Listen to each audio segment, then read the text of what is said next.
বিশ্বের শ্রেষ্ঠতম বাটপার সৌদি ইউনুস মহাজন। চট্টগ্রাম বন্দর বিদেশিদের হাতে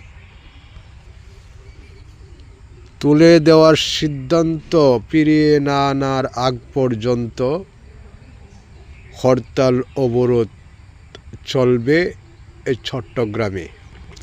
এই সৌদি মহাজন বাংলাদেশকে ধ্বংস করার পায়তারা করছে।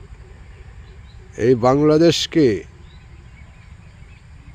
বিদেশিদের কাছে বিক্রি করার চিন্তা চেতনা তার মাথায় ঘুরপাক খাচ্ছে। বাংলাদেশের জনগণের বেকারত্ব এবং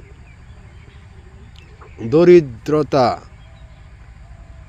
দূর করতে হলে বাংলাদেশের সব কিছু বাংলাদেশের অনুকূলে